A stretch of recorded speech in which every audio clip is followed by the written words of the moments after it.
The story. Evelyn Glennie was born just as any other normal child.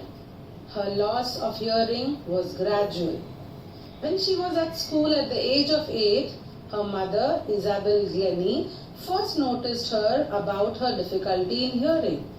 Evelyn managed to hide her growing deafness from friends and teachers for quite a while. But at the age of 11, of her deafness deteriorated. Deteriorated means became worse. Her headmistress requested her parents to take her to a specialist.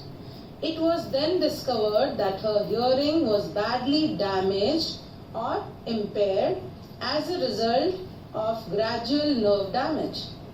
The specialist advised that she should be fitted with hearing aids and sent to a school for deaf. That is, the special school.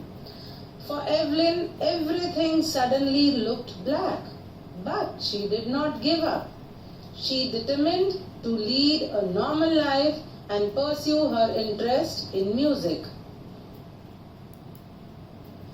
All the teachers discouraged her except one, that is Ron Forbes. Ron Forbes was the percussion teacher at her school who recognized her potentials.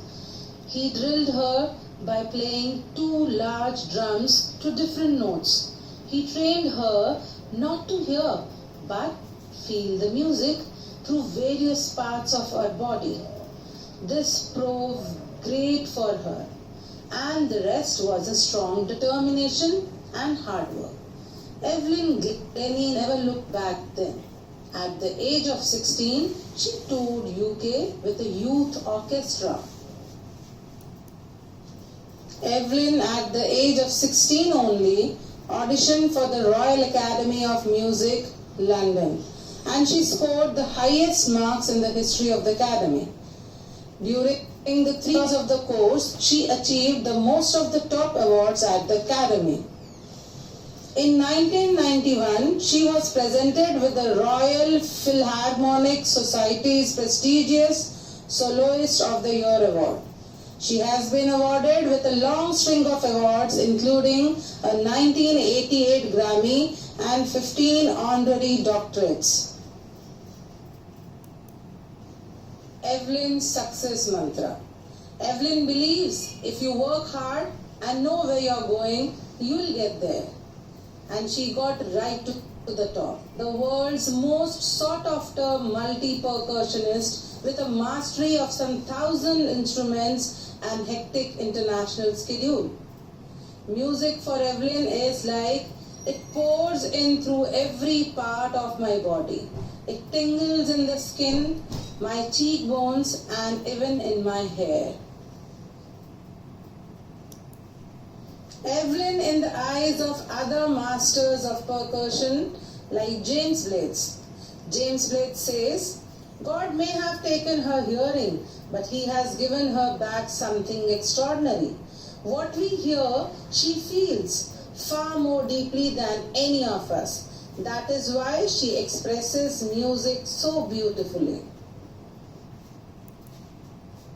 Evelyn Glennie achieved more than most people twice of her age. She has brought percussion to the front of the orchestra and demonstrated that it can be very moving. Evelyn has given inspiration to those who are handicapped, people who look at her and say, if she can do it, I can. And not the least, she has given great pleasure to millions of the people. Children, I hope the key points of the story are well grasped by all of you. You also need to discuss the theme of the chapter, the moral learned from this lesson, pen portrait of Evelyn Glennie, Evelyn, how Evelyn is an inspiration for the handicapped. So discuss all these things with your teacher. Thank you.